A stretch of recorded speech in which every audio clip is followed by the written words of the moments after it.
Now coming towards the second topic. So जो मेरा second topic है वो है मेरा सिस ट्रांस ईजेड RNS. तो RNS अपन नेक्स्ट वीडियो में लेंगे. सबसे पहले अपन करते हैं cis and trans. So basically cis mean same side. Now cis is equivalent to Z. याद रखो, एक सिस्टम में अपन लिखेंगे सिस ट्रांस, ठीक है.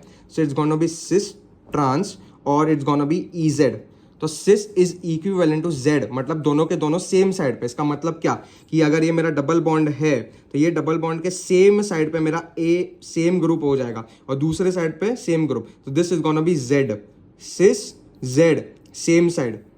And similarly trans means opposite side पे. तो मेरा ऑपोजिट साइड पे इस केस में बी ऑपोजिट साइड पे है मेरे, ठीक है. And a opposite side. तो this is gonna be E. तो trans that means opposite side is equivalent to E. ठीक है, समझा. And now how will we determine this? We will determine E and Z using the Karl-Inlog Prelog rule, that is CIP rule. So first rule states that higher the atomic number, higher the priority. तो ये क्यों use करते हैं? Karl-Inlog Prelog. We use CIP rule for setting the priority. So iodine has a higher atomic number. मैंने ये atomic number periodic table से लेने हैं. मैंने इतने ही लिए हैं क्योंकि इतने ही बेसिकली यूज होंगे. If you remember the periodic table के और भी elements, it would be great. तो iodine greater than bromine greater than chlorine greater than fluorine, O, N, C and H. तो this is first. Second, अगर same atom हुआ, let's say hydrogen ही हुआ, but अगर उसके आइसोटोप्स हुए H1, H2, H3, तो higher the mass, that is tritium greater than deuterium greater than protium. So ये जो है मेरा फर्स्ट रूल था, ये मेरा सेकंड रूल हो गया. अभी थर्ड रूल क्या बोलता है? अगर C है तो atom attach to C is same, then check the next. What does it mean?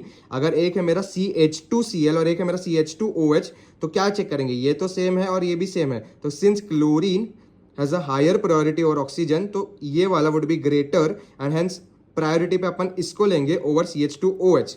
Similarly in this case CH2 common हो गया, but Br has a higher priority over chlorine and hence CH2Br gets a more priority over CH2Cl.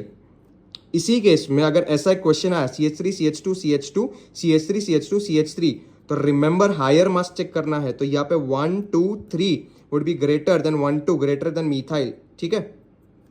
और इसी का third case है. अभी ये मेरा C ऐसा है और एक ऊपर है और एक नीचे है, और यहाँ पे एक मेरा C. तो ये इजी टू अंडरस्टैंड. अगर यहाँ पे मेरा अटैच्ड होता तो यहाँ पे H दो होते, एक H इधर होता, एक H यहाँ पे होता.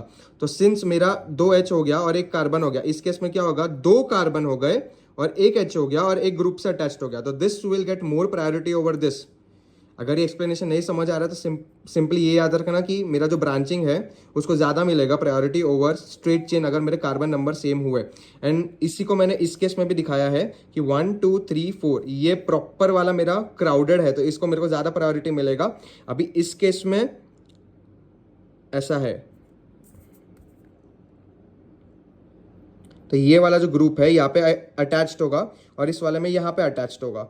तो वाई दिस ग्रुप? क्योंकि यहाँ पे 2 H है, यहाँ पे H होगा और यहाँ पे H होगा, तो यहाँ पे सिर्फ एक ही कार्बन नया होगा. Whereas in this case यहाँ पे एक H इधर होगा, ये कार्बन, तो 2 कार्बन हो गए. So what does the rule say? Atom attach to C same, check the next.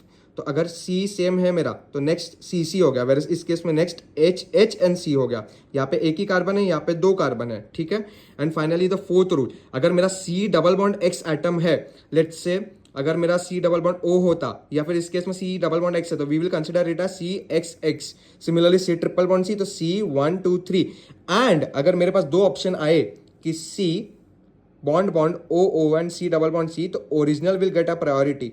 तो ये 1 2 3 इतने ज़्यादातर यूज नहीं होंगे, बट ऊपर के जो मेरे 3 रूल्स है, 3 में भी फर्स्ट एंड सेकंड सब टाइप, ये मेरा जनरली यूज होता है. So this was the second part.